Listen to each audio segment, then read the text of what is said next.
Waalaikumsalam warahmatullahi wabarakatuh. Selamat malam, Pak. Apa kabar semuanya, sehat? Sehat, Pak. Alhamdulillah sehat, Pak. Sehat ya semuanya. Ini saya mau tanya, kalau misalkan kalian masuk perlu ada admit dulu atau nggak bisa langsung masuk ya? Bisa langsung masuk, Pak. Bisa Bisa ya? langsung masuk, Pak. Oke, aman ya berarti.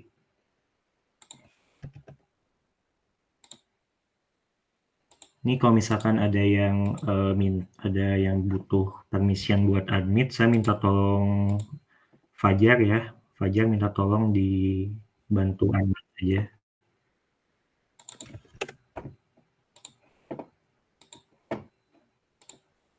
Baik, Pak. Ya, sip.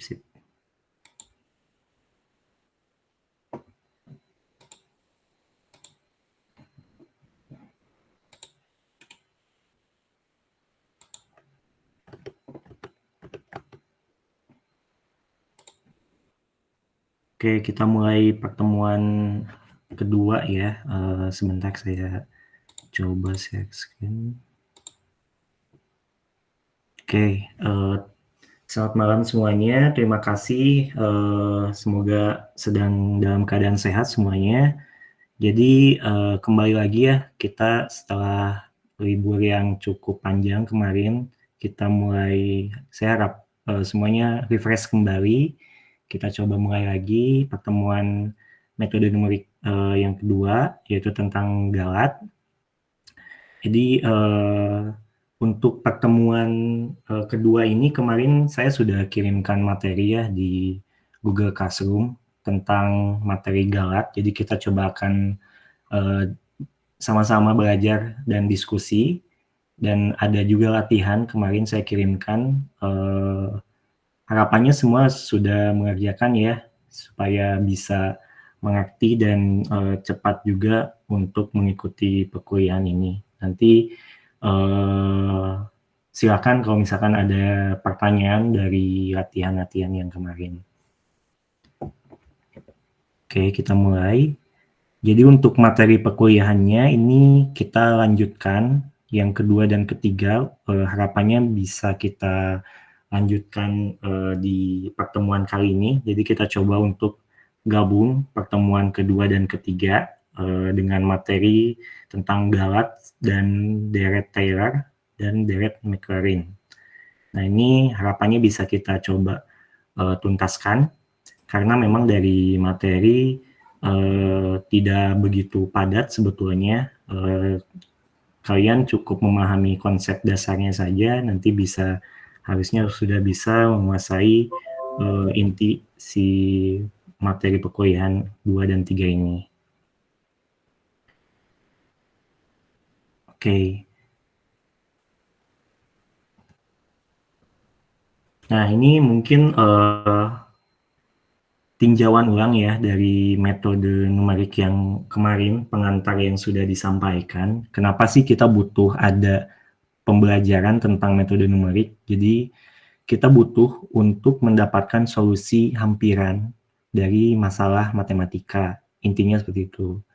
Jadi tidak semua solusi dari masalah matematika itu bisa diselesaikan secara eksak atau secara analitis. Jadi butuh ada metode alternatif, yaitu metode numerik.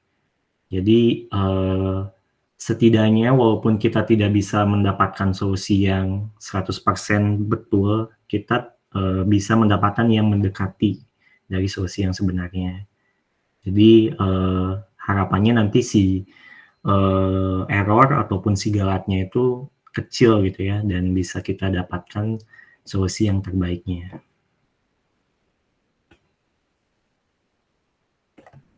Sorry, sebentar. Sebenarnya materinya, maaf. Sepertinya beda PowerPoint. Sebentar saya share ulang.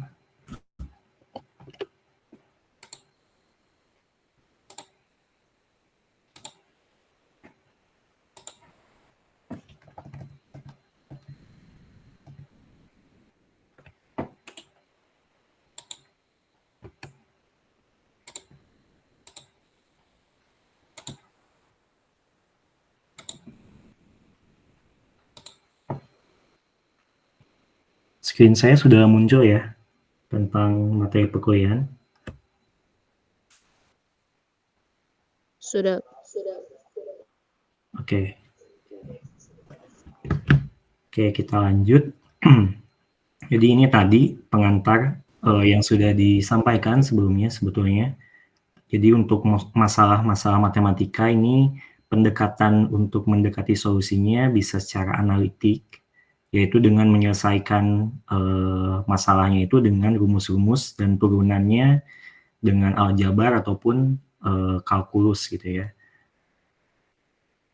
Dan alternatifnya ada metode numerik yang akan kita pelajari. Jadi untuk menyelesaikan dengan metode masalah yang diformulasikan secara iteratif dan aritmatik gitu ya, mendekatkan ke solusi yang mendekati dari solusi yang sebenarnya. Kalian dari semester 1 sudah dapat aljabar atau kalkulus kan ya?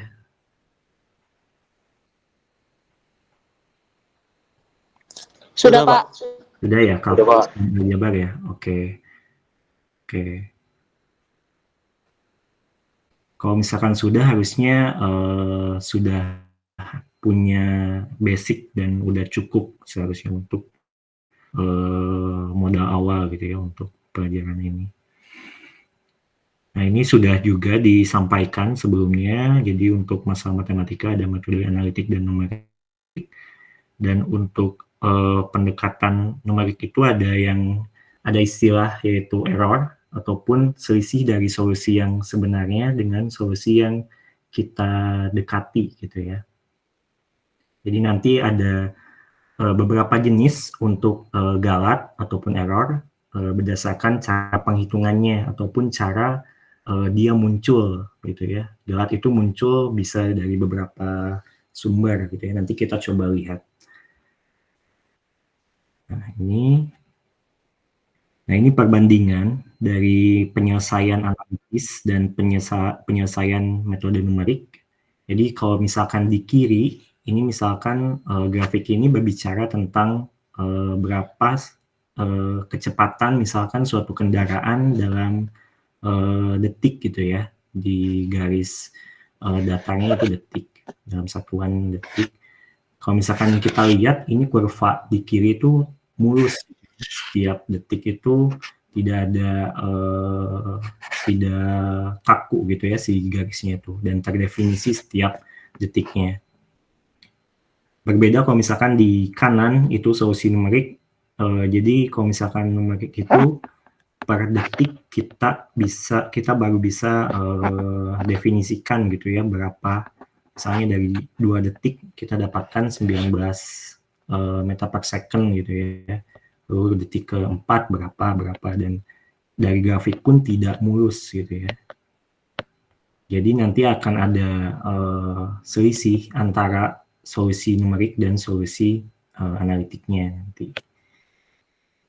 Itu untuk kasus kecepatan kendaraan ya. Nanti kita coba lihat lagi kasus-kasus yang lain. Nah, selanjutnya ini yang tadi saya katakan bahwa galat itu bisa dari beberapa sumber. Kenapa bisa ada galat gitu ya? Pertama, bisa karena galat bawaan. Jadi galat bawaan ini memang berasal dari hasil pengukuran yang tidak tepat. Jadi kalau misalkan kalian contoh sederhananya mungkin menggunakan mistar gitu ya untuk mengukur berapa panjang pensil misalnya. Itu kan mistar kan biasanya 30 cm ya, dan per sentinya itu ada garis yang panjang, ada garis yang kecil-kecilnya untuk yang milimeter.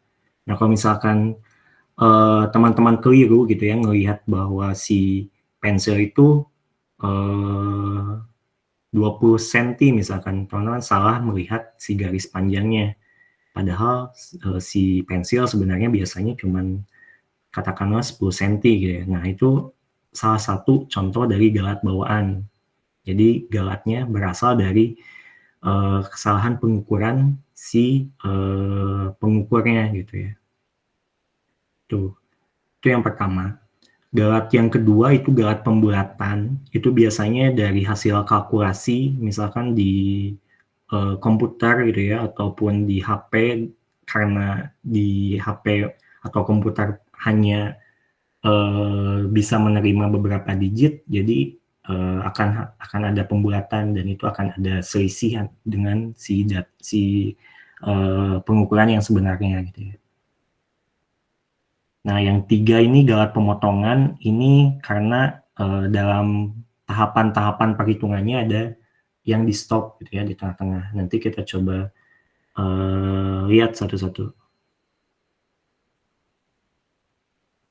Oke, ini contoh yang lebih ininya ya, lebih detailnya. Kalau misalkan galat bawaan tadi, jadi kekeliruan ataupun errornya itu ada dalam pengukuran data atau penyalinan datanya, membaca skala, ataupun kurangnya pemahaman dari si pengukur data dalam konteks misalnya hukum fisika ataupun data yang diukurnya.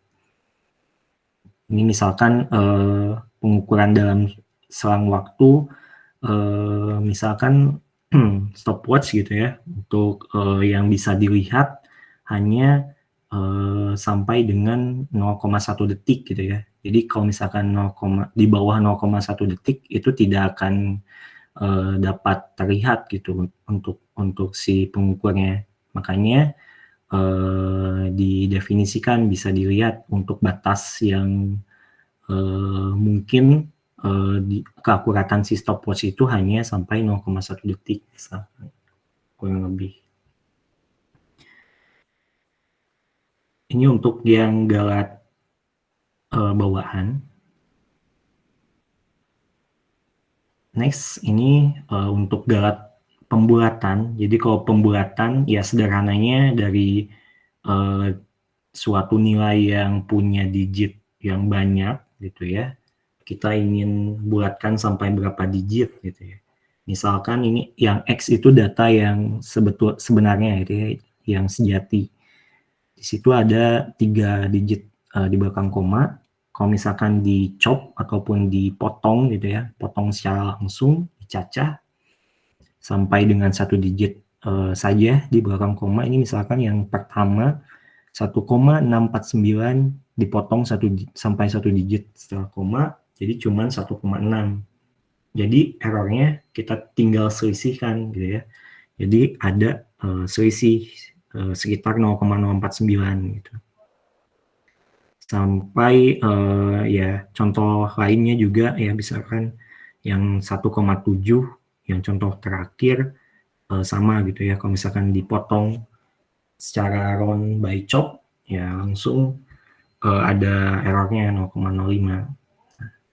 Mungkin yang ada, ini salah satu contoh untuk proses rounding ya, yang biasa mungkin yang paling ideal kita pembulatan ya, misalkan kalau 0,5 ya kita naikkan gitu ya ke atas gitu. Kalau biasanya rounding. Kalau misalkan rounding ke bawah ya berarti dikurangkan ke integer yang paling kecilnya gitu ya. Kalau ini salah satu contoh rounding yang misalnya kita potong langsung digitnya. Oke, kurang lebih seperti itu. Nah, yang terakhir, galat pemotongan, sederhananya ya ketika kita mengukur ataupun menghitung suatu nilai yang terdapat proses yang berulang ataupun iteratif gitu ya, dan kita perlu untuk berhenti di suatu tahapan gitu ya. Nah, itu galat yang galat pemotongan ini, truncation. Misalkan ini sebetulnya sekalian juga pendahuluan untuk metode Taylor ya. Jadi untuk fungsi eksponensial, kalau misalkan kalian ingat gitu ya, eksponensial ataupun pangkat X ini, misalkan bisa ditulis dengan penjumlahan dari suku-suku 1 ditambah X ditambah X kuadrat per 2 faktorial dan seterusnya. Nah, ini yang dinamakan nanti metode Taylor ya. Jadi kalau misalkan teman-teman lihat di ujungnya kan ada titik-titik nih, berarti kan ini sebetulnya tata hingga ya sukunya. Tata hingga dan kalau misalkan kita taksir gitu ya nilai eksponen X ini dengan 3 suku pertamanya, 3 suku berarti 1 tambah X tambah X kuadrat per 2 faktorial gitu ya. Kalau misalkan tambah 1 lagi berarti 4 suku pertama. Nah ini berarti yang seharusnya kan masih ada nih X pangkat 4 per 4 faktorial dan seterusnya. Kalau misalkan kita potong di sini gitu ya, berarti sisanya itu adalah galatnya karena ini tidak mencerminkan eksponen X yang sebetulnya. Gitu. Oke, nangkap ya. Jadi kalau misalkan dipotong sampai suku ke berapa ke X misalkan, berarti suku ke X plus 1 setelahnya itu adalah si galatnya kalau misalkan kita bicara di metode Taylor.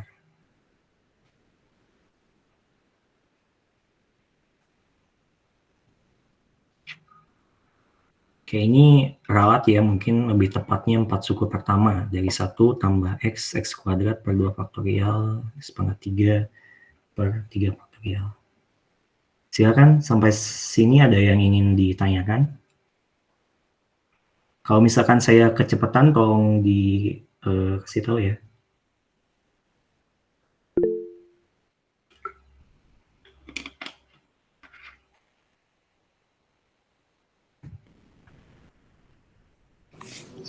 Maaf Pak, izin bertanya Pak.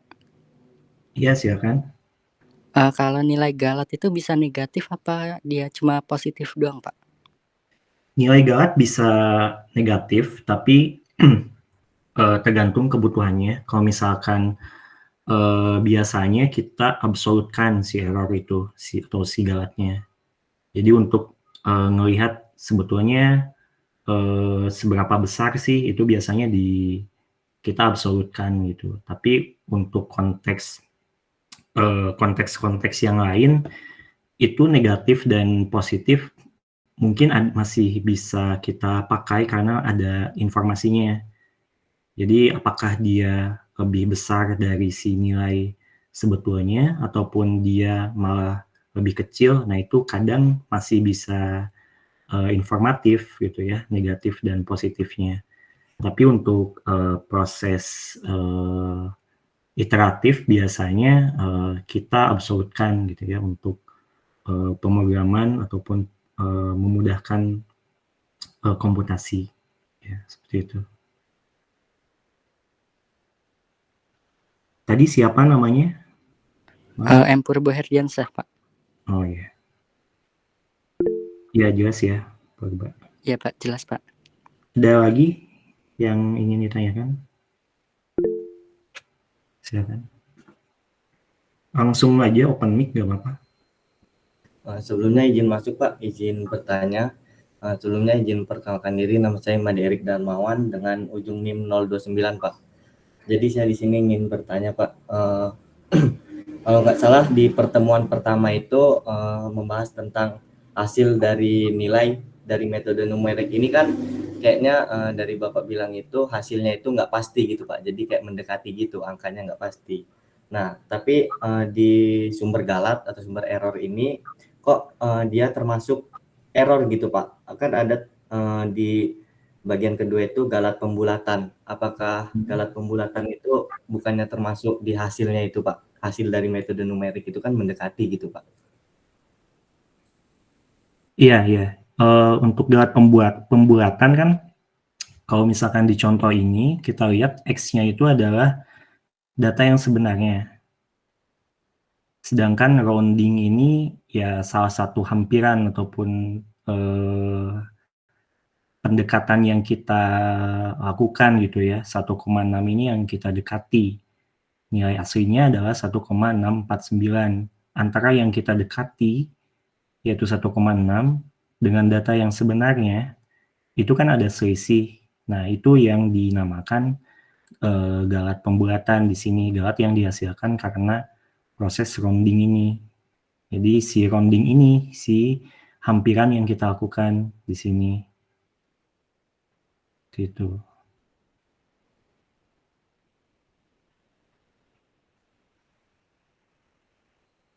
Jadi salah satu sumber dari Galat bisa dari salah satunya dari rounding ini. Sudah jelas atau masih ada yang ingin ditanyakan? Jelas Pak. Terima kasih Pak. Oke, sip.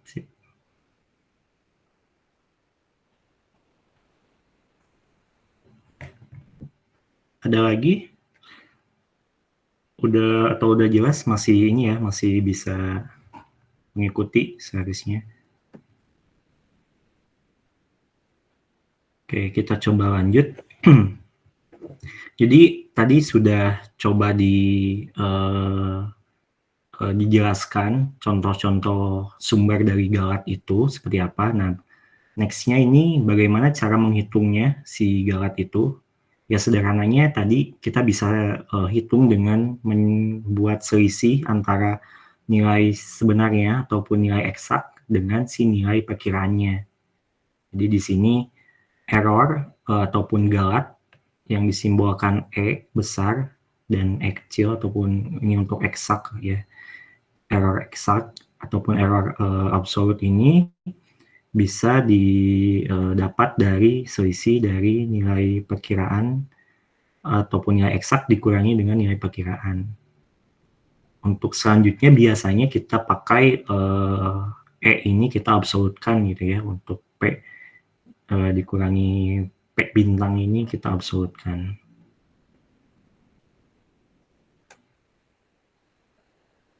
Oke, sederhana ya, sederhana sekali untuk perhitungan Galat. Nah, variasinya ada juga yang namanya Galat relatif. Jadi kalau misalkan yang sebelumnya Galat ini mungkin bentuknya bilangan gitu ya, bilangan bisa ribuan, bisa ratusan, tergantung dari nilai yang kita kira gitu ya, atau kita dekati. Nah, kalau misalkan Galat relatif, ini nanti bentuknya akan dalam pecahan ataupun dalam persen biasanya. Jadi kenapa harus ada Galat relatif? Jadi untuk proses numeriknya nanti kalau misalkan Galat yang sebelumnya itu kadang tidak bisa kita bandingkan antara proses satu dengan proses yang lain. Karena kan si data yang diukur belum tentu bicara hal yang sama gitu ya. Misalkan dalam uang rupiah dia ribuan, makanya nanti akan errornya mungkin akan ribuan juga. Beda dengan kalau misalkan kita taksir yang lain, misalkan ukuran panjang ataupun tinggi suatu benda gitu ya dalam senti ataupun meter mungkin hanya dalam satuan ataupun ratusan. Nah itu supaya kita bisa membandingkan gitu ya proses satu dengan proses yang lain, kita bisa gunakan Galat relatif. Jadi nanti Galat relatif ini membandingkan tadi si E ataupun Galat eksaknya dibandingkan dengan si nilai eksak yang sebetulnya gitu ya. Jadi E dibagi P itu nilai eksak. Jadi nanti dikali 100% supaya bisa dalam persen. Nah, kadang untuk nilai eksak ini tidak selamanya kita tahu gitu ya. Justru kita di kondisi realnya kita tidak tahu nilai si P atau nilai eksaknya itu berapa. Kalau misalkan seperti itu, gimana kita cara hitung Galat relatifnya? Kita bisa pakai nilai perkiraan terbaik ataupun iterasi terakhir yang kita lakukan gitu ya. Jadi P ini tergantung konteks si nanti perhitungannya. Kalau misalkan kita tahu nilai eksaknya berapa, ya kita bagikan dengan nilai eksak itu. Kalau misalkan kita tidak tahu, kita pakai nilai perkiraan terakhir ataupun yang kita ketahui. Gitu. Jadi itu variasinya ya. Tadi sudah ada kita tahu galat yang sejati ataupun eksak. Nah, ini galat yang relatif ataupun dalam persen.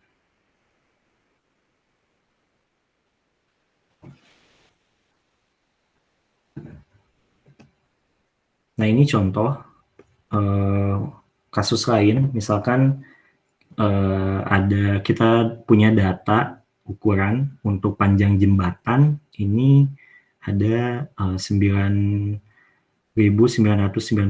cm, sedangkan data panjang pensil 9 cm. Padahal untuk data sebenarnya, kalau misalkan yang atas ini mungkin hasil ukuran seseorang, padahal nyatanya misalnya jembatan itu 100 meter dan pensil 10 cm gitu ya. Kita coba hitung galat absolut dan relatifnya. Jadi kalau galat absolut ya sederhananya kita kurangkan. Jadi 100 meter ke senti kita kali ya 100. Dapat 99 cm galatnya. Kalau misalkan pensil 10 dikurangi 1, 9 cm.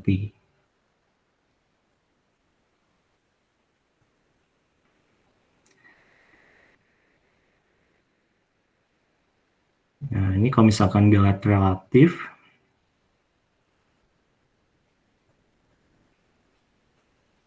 kita bisa bagikan si nilai errornya terhadap si nilai aslinya gitu ya. Tadi kan di sini 99 cm dibagi berarti 9999 di sini. Dapat 0,01. Oke. Kalau misalkan pensil sama 9 cm dibagi dengan 10 cm ya. Ya, didapat 10%.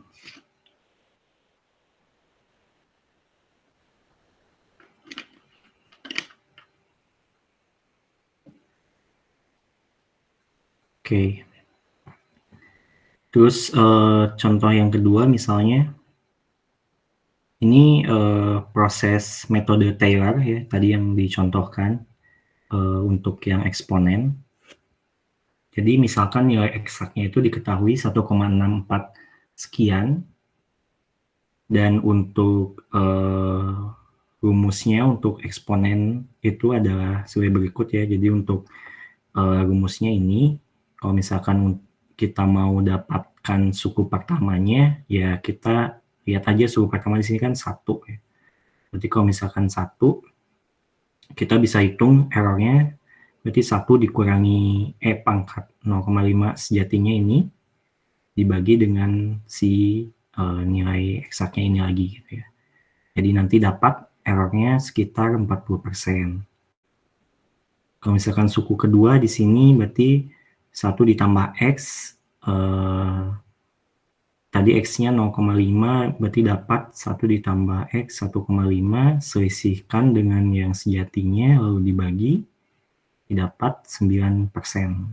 Semakin mendekati ya, artinya di sini kan dari 40% sampai 9%. Oke, ini kalau misalkan suku ketiga sama, didapat errornya sekian, dan untuk error relatifnya 1,44%. Jadi semakin banyak suku yang kita perhitungkan itu akan semakin kecil gitu ya, kelihatan dari error sejatinya sampai 1,44%, cukup signifikan. Jadi semakin tinggi order dari metode Taylor ini yang kita lakukan, jadi semakin akurat juga gitu ya. Akurat dalam arti si errornya ini semakin kecil gitu. Harapannya sampai dengan mendekati 0 gitu ya, supaya sangat dekat dengan solusi eksaknya. Oke, sampai sini ada yang ingin ditanyakan? atau kurang jelas?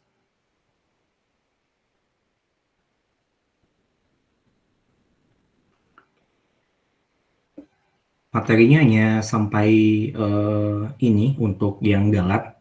Jadi nanti kita coba lanjutkan materi yang selanjutnya tentang metode TR lebih detail lagi.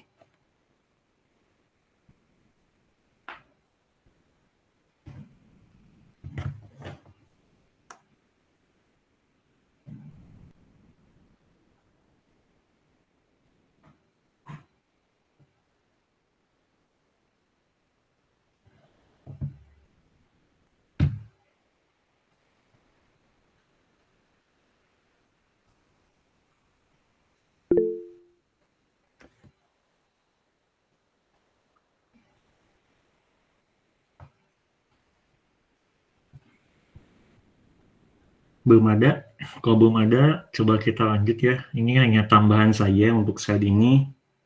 Beberapa istilah untuk masih terkait dengan error. Jadi kita bisa bayangkan kalau misalkan kalian sedang bermain panahan gitu ya, atau tembak. Nah ini misalkan hasil dari tembakan atau panahan kalian. Jadi kalau misalkan dari beberapa tembakan atau panahan kalian ini mendekati titik tengah, lingkaran tengah, ini berarti kan paling bagus ya. Berarti kita bisa katakan ini akurasi kalian dalam menembak ini bagus gitu. Sedangkan kalau misalkan dari banyaknya tembakan, kalian ini semua tembakan misalnya menyebar di lingkaran yang kedua misalnya ini, di sini. Berarti tembakan kalian punya presisi yang bagus. Nah itu bedanya mungkin dari sisi, kalau misalkan presisi bicara dengan seberapa menyebar dari tembakan kalian. Nah kalau misalkan akurasi dari setiap titik ini tepat atau tidak gitu ya, di suatu lingkarannya gitu, suatu tujuannya. Nah ini padanannya nanti dengan galat ataupun error di metode numerik. Jadi kita juga akan bicara seberapa baik akurasi si error terhadap data ataupun nilai aslinya, dan seberapa presisi ataupun seberapa menyebar si error yang dihasilkannya gitu. Ini hanya tambahan wawasan aja untuk nanti misal barangkali kalian akan menemukan beberapa istilah ini. Oke, mungkin untuk terkait galat sudah tuntas. Jadi coba kita lanjutkan ya ke materi yang satu lagi. Jadi kita coba padatkan di pertemuan kali ini untuk pertemuan kedua dan ketiga.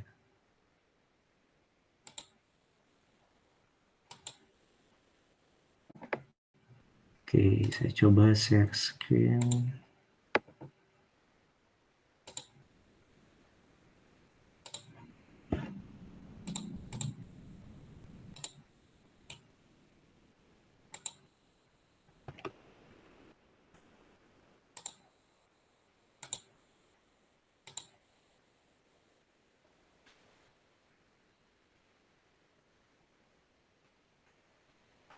Oke, mungkin sebelum kita lanjut ke materi yang selanjutnya ini tentang metode Taylor dan Maclaurin, saya izin ke toilet dulu sebentar ya. Kita kalian juga kalau misalkan mau break sebentar ke toilet silakan. Kita coba mulai lagi di 7.45 ya, atau 7.40 aja, 5 menit. Silakan ya.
Oke, sudah 7.40, kita coba lanjut ya. Oke, mungkin ini pengantar daripada metode Deret-Taylor. Jadi untuk salah satu metode untuk metode numerik dalam mengestimasi suatu nilai dari fungsi, ini ada yang namanya Deret-Taylor.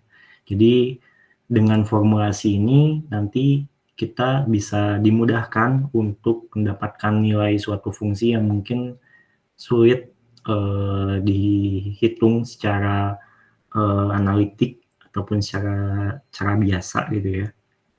Jadi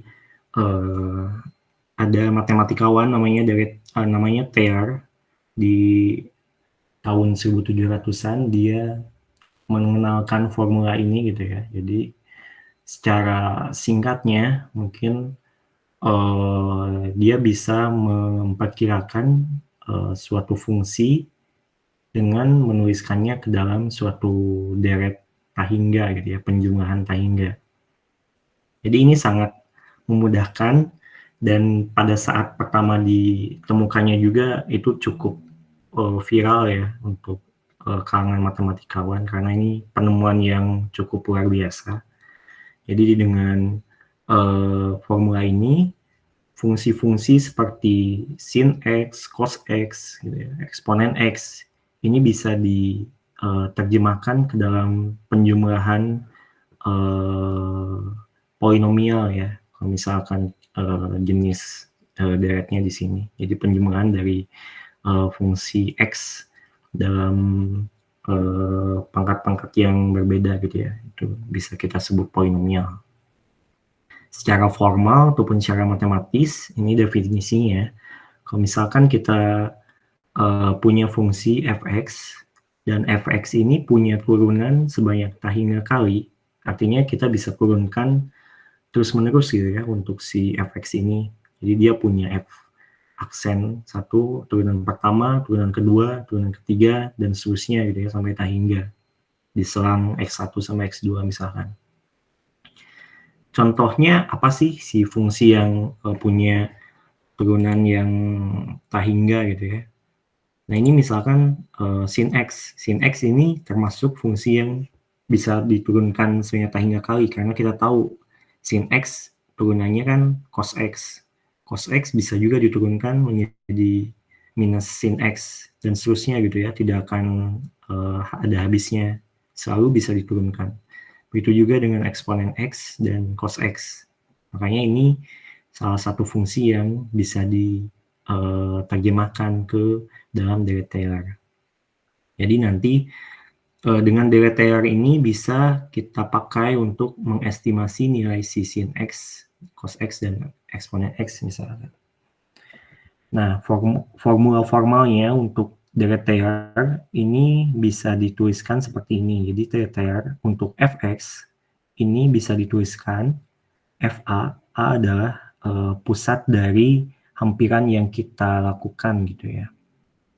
Kalau misalkan kita dekati dengan 0, itu artinya kita menghampiri ataupun mengestimasi nilai fx ini di sekitar 0 gitu ya. Kalau misalkan kita pilih x-nya sama 0.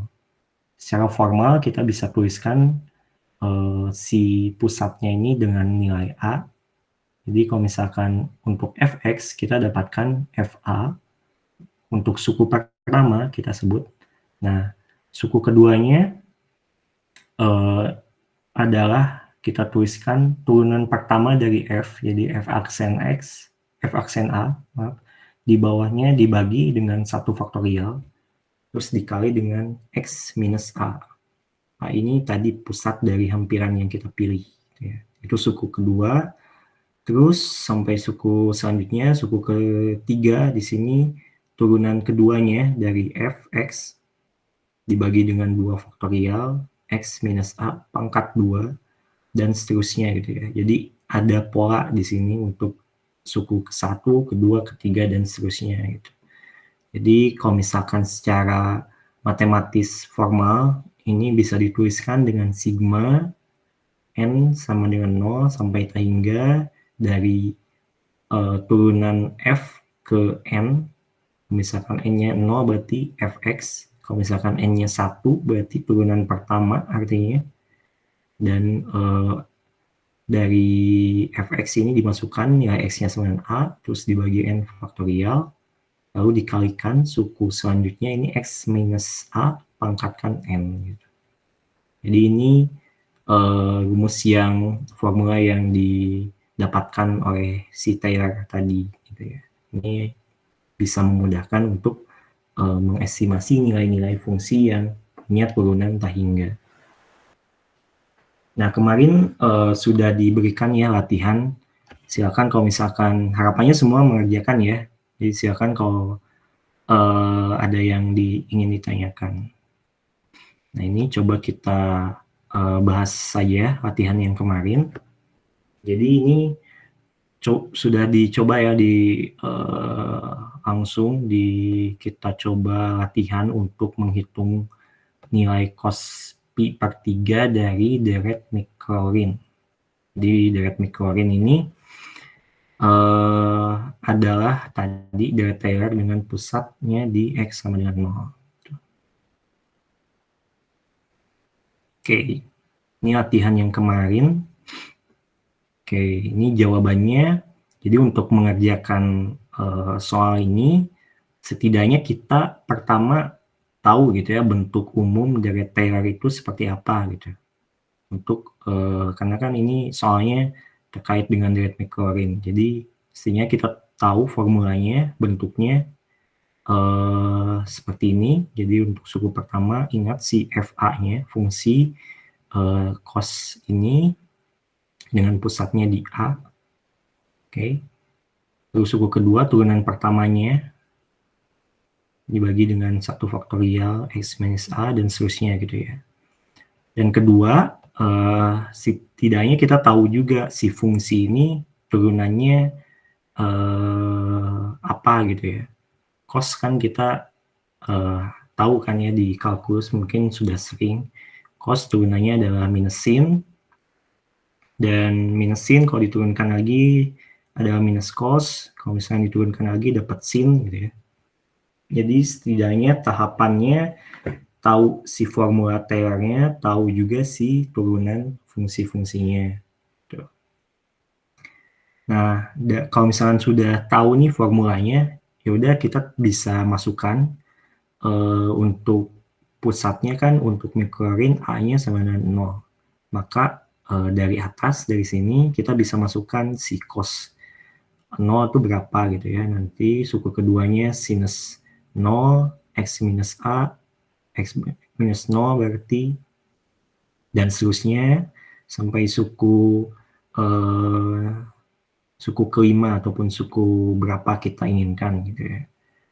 Nah, dari persamaan 1 ini bisa kita dapatkan cos 0 kan 1, sin 0 kan kita tahu 0.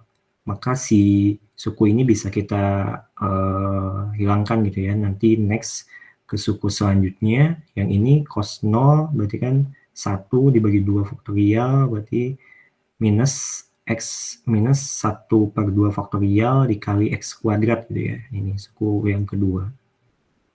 Nah, ini suku yang ketiga, ini dapat lagi nih sinus 0. Jadi ini nggak ada. Nanti lanjut ke yang suku selanjutnya.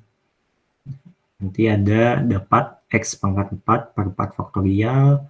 Terus nanti suku selanjutnya 0 lagi di sini. Terus dapat lagi tanda negatif X pangkat 6 per 6 faktorial dan seterusnya. Gitu ya.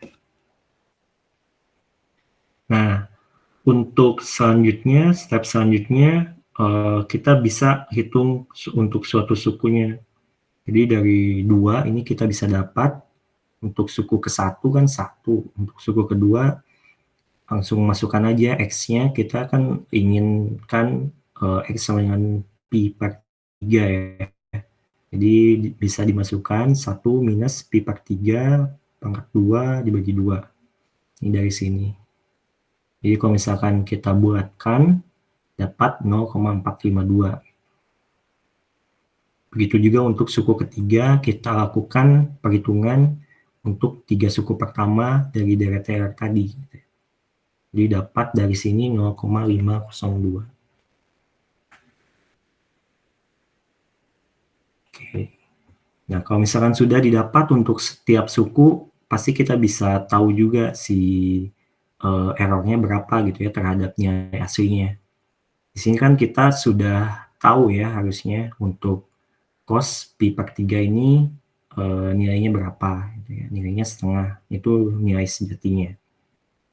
Jadi kalau misalkan untuk menghitung errornya tinggal kita selisihkan tadi. Jadi kalau misalkan untuk suku pertama dari 0,5 dikurangi 1 gitu ya.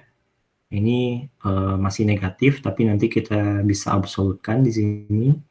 Jadi 0,5 dibagi nilai sebenarnya 0,5 dikali 100%, hasilnya 1 ya. Hasilnya 1. Jadi artinya dia galatnya 100% gitu ya, masih tinggi gitu. Untuk yang suku kedua tadi 0,452 sudah cukup ya mendekati ya, secara sekilas pun terhadap 0,5 sudah dekat. Jadi kalau misalkan dihitung nilai si galat relatifnya 9,6%. Sudah cukup signifikan ya turun si galatnya. Begitu juga suku ketiga ini didapat 0,4%.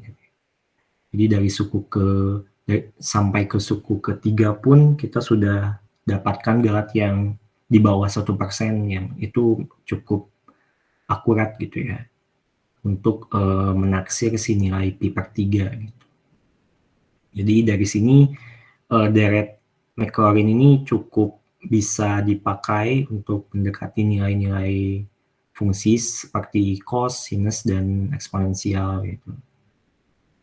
Nah, sampai suku ke berapa kita harus lakukan iterasi tergantung gitu. Tergantung akurasi yang ingin kita capai. Kalau misalkan kita cukup butuh misalkan 1% maksimal errornya, ya cukup berarti sampai ke suku ketiga kita bisa stop iterasinya gitu ya. Tapi kalau misalkan kita butuh standar yang lebih tinggi gitu ya, lebih akurat, misalkan sampai 0,00001 ya, kita akan lakukan iterasi tambahan gitu ya untuk menghitung di sini suku keempat, kelima, dan seterusnya gitu ya sampai memenuhi si batas tadi gitu. Nah, ini untuk suku selanjutnya mungkin bisa diteruskan ya dengan cara yang sama. Sampai sini kira-kira ada yang ingin ditanyakan dari prosesnya ataupun dari metode Taylor? Silakan ya.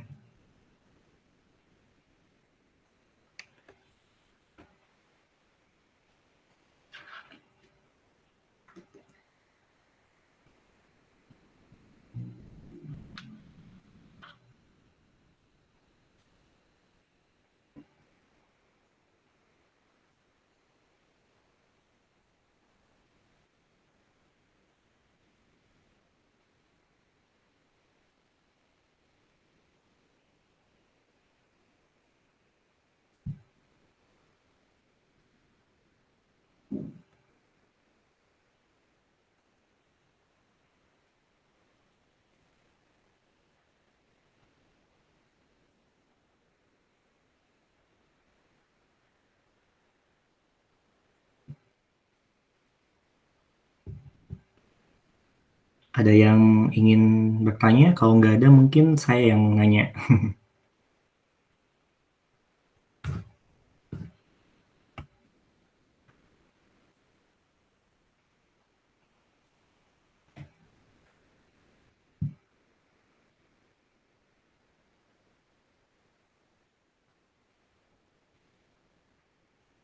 Oke, udah paham ya mungkin ya semuanya ya. Coba kalau misalkan sudah paham, mungkin saya ingin tanya beberapa mahasiswa. Jadi supaya saling ya sambil mendengarkan juga, berkenalan juga dengan kalian. Dicoba saya, kalau boleh mungkin hari ini kan tanggal 16, ada NPM 16 di sini.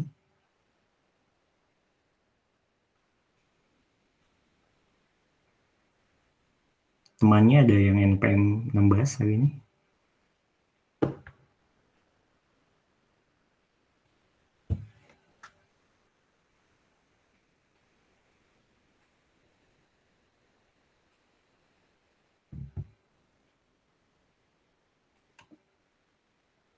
Ada ikut perkuliahan nggak atau nggak?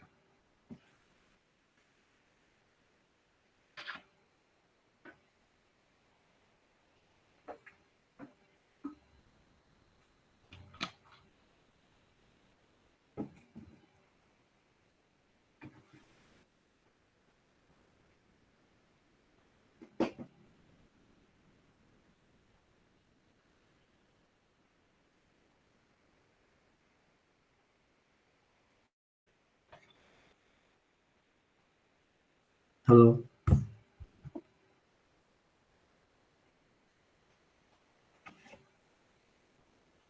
Halo, suara saya kedengaran?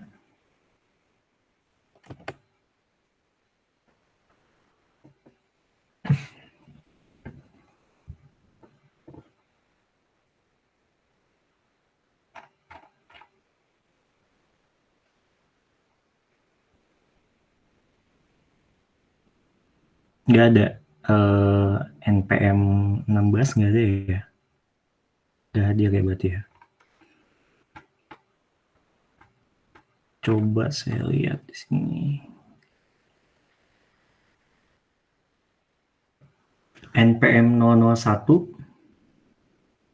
boleh nyalakan mic-nya. Rodo Tambunan ya.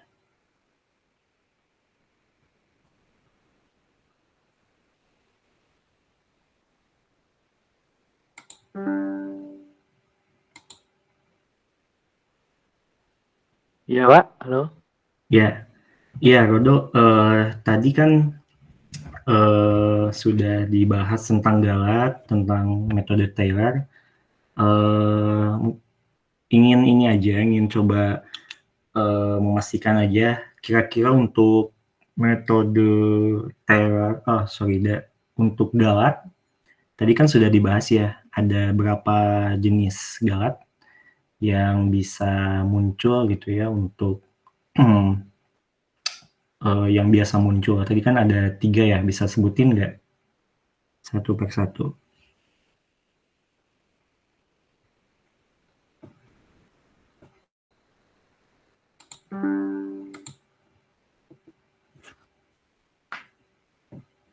Iya, Pak. Jenis galat ya, Pak? Iya, jenis galat. Coba masih ingat nggak? Yang pertama itu ada galat bawaan atau inherent error. Yang kedua galat pembulatan atau run off error. Dan yang ketiga galat pemotongan atau transaction error, Pak. Oke. Sip. Terima kasih, Rodo. Sama-sama, Pak. Satu lagi mungkin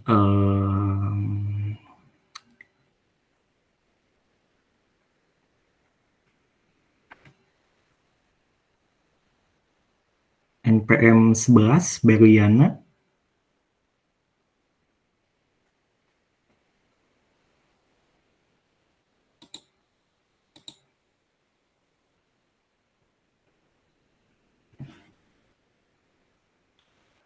Ada Berliana Eka Putri.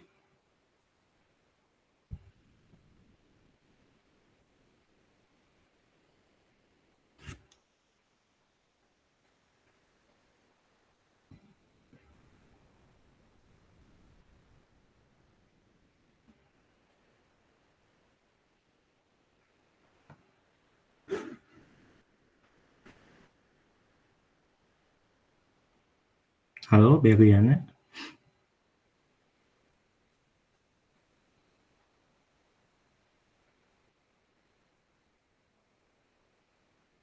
Iya, Pak. Ya, coba ingin tanya, tadi kan dibahas juga ya tentang metode Taylor. Nah, Berliana bisa sebutkan nggak kapan kita bisa pakai si metode Taylor.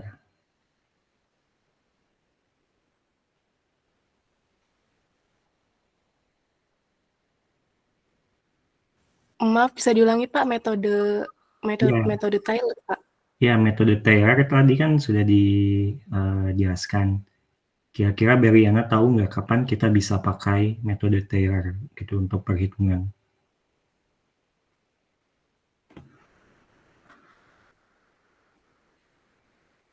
Atau tujuan dari metode Taylor ini apa sih gitu?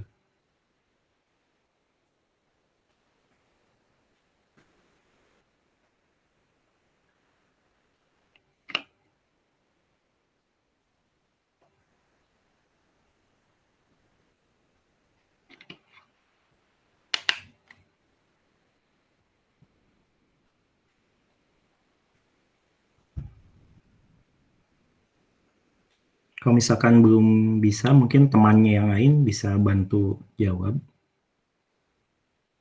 Kira-kira apa syarat kita bisa pakai metode Taylor ataupun tujuan kita pakai metode Taylor itu?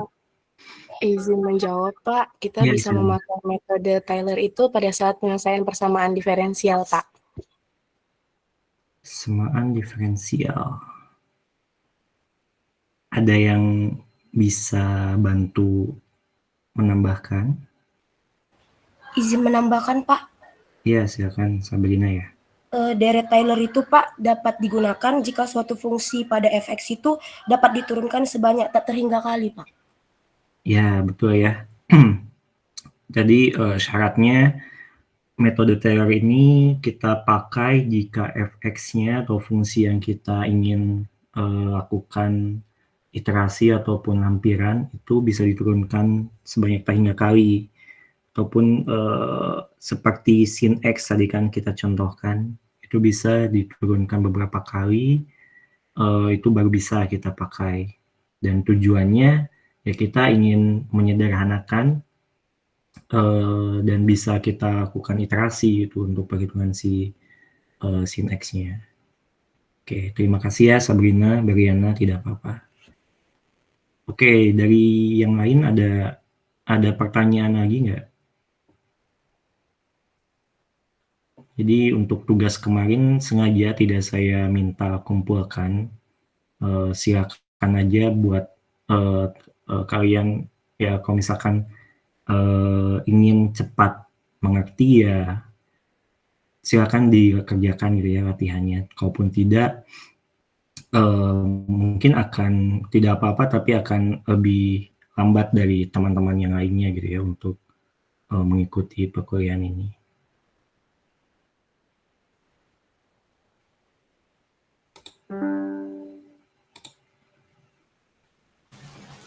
Izin bertanya, Pak.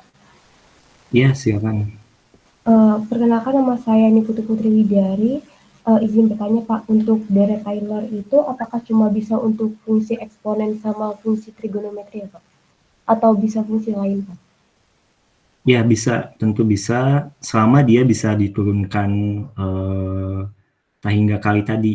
Jadi bisa saja nanti ada kombinasi dari fungsi trigonometri masih misalkan dari sin cos, misalnya perkalian dari sinus dan cos x gitu ya, ataupun dari fungsi-fungsi lain gitu ya, seperti logaritma gitu ya. Logaritma kan juga bisa diturunkan beberapa kali sampai tak hingga gitu ya. Logaritma ataupun ln x gitu ya. Nah itu bisa juga tidak terpaku di sin eksponen ataupun cos. Selama dia tadi bisa diturunkan sebanyak tak hingga kali, ya bisa kita dekati dengan metode Taylor. Yang tadi dicontohkan mungkin masih sederhana ya.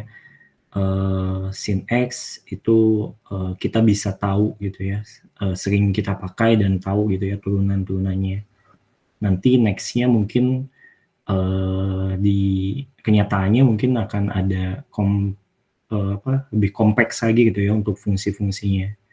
Tadi seperti logaritma ataupun kombinasi dari trigonometri, sin cos X dan lain-lain, dan dengan si eksponensialnya misalkan gitu. Seperti itu.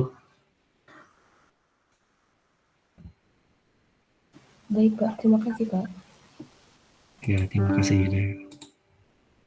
Oke, kita lanjutkan ya sedikit lagi slide-nya.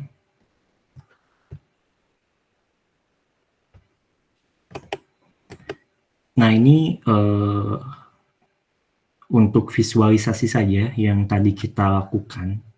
Sebetulnya untuk Deret Taylor ini sudah dijamin gitu ya, semakin tinggi ataupun semakin banyak suku yang kita hitung itu akan semakin dekat dengan solusi sebenarnya gitu. Jadi kalau misalkan di plot ini zero order, ini bisa kita katakan suku pertamanya lah untuk si Deret Taylor, si FXI ini gitu ya. Ini kalau misalkan kita bandingkan dengan yang garis kurva ini yang melengkung ke bawah ataupun yang true, ini data si fungsi yang sebenarnya, ini cukup masih jauh gitu ya. Lanjut kita coba lihat untuk perhitungan dengan suku yang kedua. Nah ini cukup mulai mendekati, suku yang ketiga ini makin mendekati, sampai dengan suku yang lebih banyak lagi itu akan dijamin akan mendekati si data sebenarnya gitu. Jadi kalau misalkan kita ingin mendekati suatu fungsi tadi dengan Deret Taylor, semakin banyak suku yang kita kerjakan, itu akan semakin akurat. Nah, tergantung kita punya standar berapa untuk errornya. Misalkan dari error sejatinya ataupun dari error relatifnya, apakah kita tentukan berapa gitu ya. Itu biasanya memang kita tentukan karena untuk perhitungannya kan secara manual pun kebayang kita harus lakukan perhitungan yang cukup banyak gitu ya. Dan ada juga turunannya gitu ya, jadi cukup sulit. Makanya kita perlu batasi untuk si error yang kita harapkan. Seperti itu.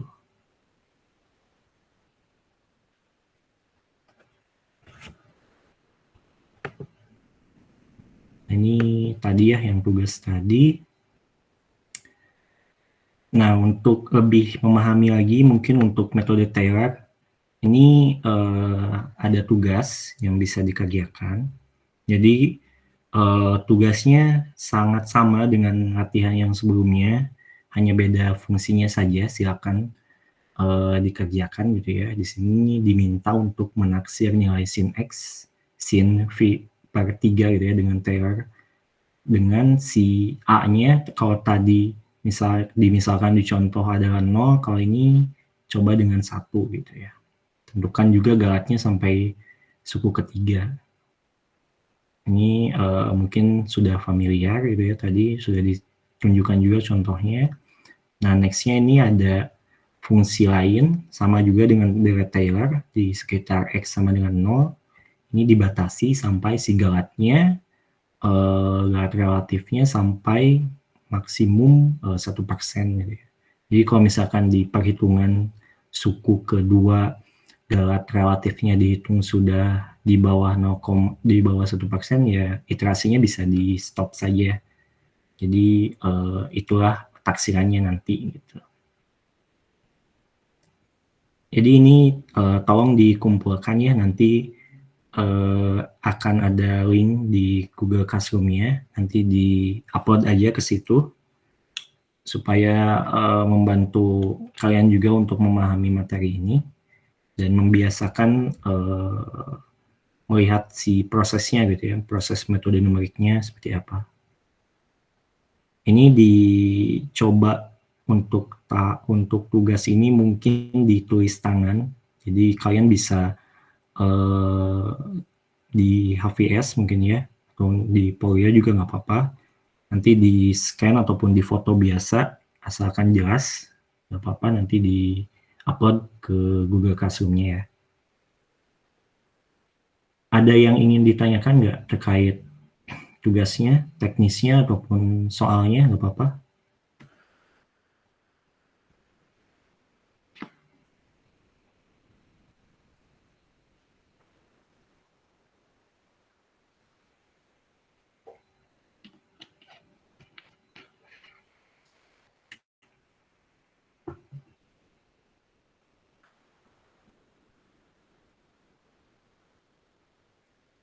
Sudah jelas? Cukup, Pak. Cukup? Cukup ya, oke ya.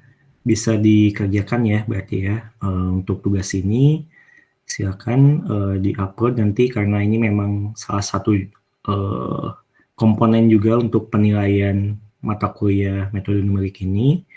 Jadi tolong dikerjakan sebaik-baiknya. Dan untuk terkait daftar hadir perkuliahan untuk kebutuhan administrasi tolong juga diisi ya nanti setiap akhir pertemuan online silakan diisi aja di Google Form yang sudah saya kirim. Lalu itu ada di bawahnya ada lampiran buat foto bukti kehadiran. Kalian bisa screenshot aja si Google screen laptop ataupun HP kalian, silakan. Nanti diupload di situ juga. Oke, kalau misalkan nggak ada pertanyaan lagi, mungkin saya cukupkan untuk pertemuan kali ini. Terima kasih ya untuk semuanya. Semoga sehat-sehat semuanya. Dan selamat weekend ya. Silakan manfaatkan weekendnya sebaik mungkin. Saya tutup. Wassalamualaikum warahmatullahi wabarakatuh. Waalaikumsalam. Waalaikumsalam.